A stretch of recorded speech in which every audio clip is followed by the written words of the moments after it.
Salut, c'est Enzo. Dans cette vidéo, on va voir comment créer un formulaire de contact avec Elementor. Pour cela, il va vous falloir la version pro d'Elementor. Donc si vous ne l'avez pas encore, je vous mettrai le lien en description. Vous allez voir qu'on a énormément d'options pour créer des formulaires de contact très personnalisés avec Elementor. Mais juste avant de commencer, si vous souhaitez développer vos compétences sur WordPress, je vous invite à vous abonner à cette chaîne, comme ça vous ne louperez aucun tuto. Donc c'est parti, on se retrouve sur mon ordinateur. Et là, je suis sur la page Contact. Et imaginons que je veux intégrer mon formulaire juste ici. Eh bien, je vais aller dans les widgets d'Elementor. Et ici, je vais taper formulaire. On a le widget qu'on va glisser-déposer. Et vous voyez que par défaut, on a nom, email et message. On va pouvoir modifier ça. Déjà, on va mettre ici prénom. Donc, on a ce qu'on appelle label ou étiquette. C'est ce qui va s'afficher juste ici. Moi, je vais marquer prénom.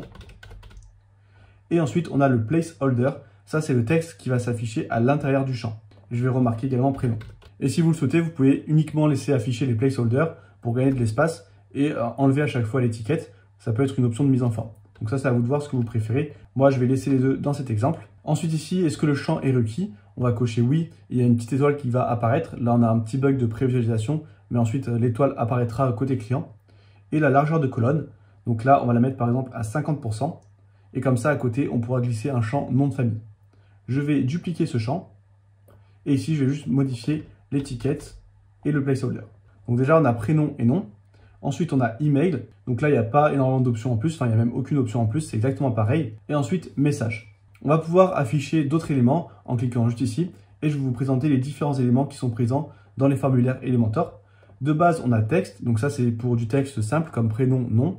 Ensuite, on a email. Et bien, la différence avec texte, c'est juste que ça va identifier s'il y a un arrobase et donc si c'est un email. Text area, c'est paragraphe. Donc c'est pour avoir une grosse section avec beaucoup de texte, comme ici la section message. URL, c'est comme la section texte, sauf qu'il va identifier si c'est l'URL d'un site ou pas. Numéro de téléphone, bouton radio, eh bien ça va être une liste d'options. Par exemple, option 1, je vais à la ligne, je peux marquer option 2, ainsi de suite.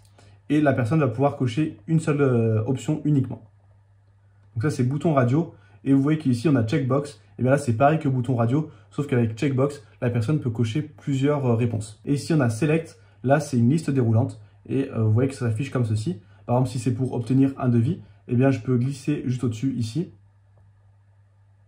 et mettre en titre quel est votre besoin. Et là, vous marquez service 1, service 2. Vous listez tous vos services afin que la personne puisse sélectionner le service qui l'intéresse. Je vais le laisser ici et je vais ajouter un nouvel élément. Donc, on s'était arrêté à checkbox. Ensuite, on a ici une case à cocher. Par exemple, si vous voulez mettre une notion RGPD ou conditions générales de vente, vous allez pouvoir mettre un texte et la personne devra cocher pour l'accepter. Ici, un nombre, une date, une heure.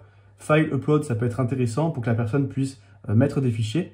Ici, on peut choisir une date maximum de fichiers et les fichiers qui sont autorisés. Par exemple, si vous voulez autoriser uniquement les PDF, eh bien vous marquez PDF et seulement ce format sera autorisé.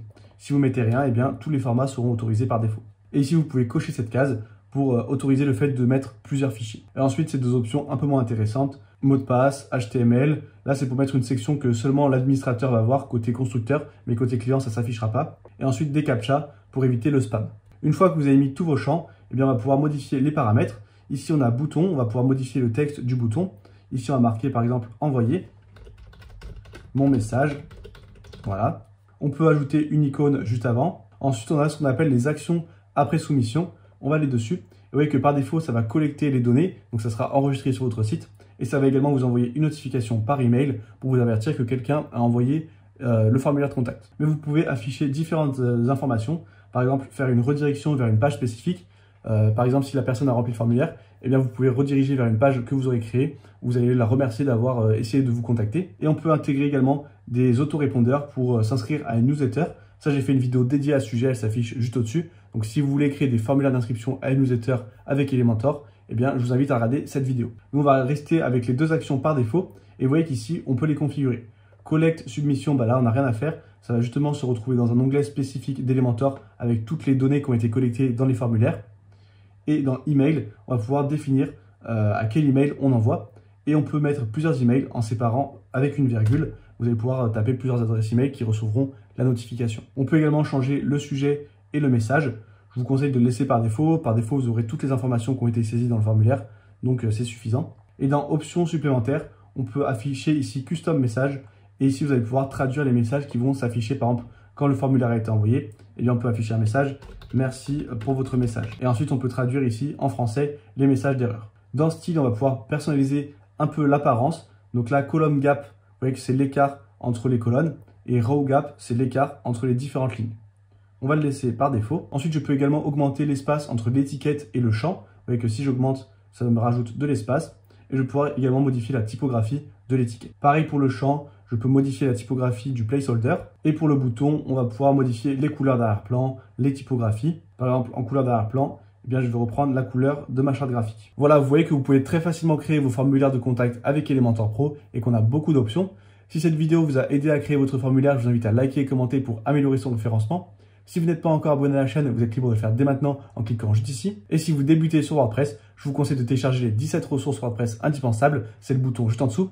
Et c'est un document gratuit qui vous liste les meilleurs thèmes, plugins et outils pour bien débuter sur WordPress.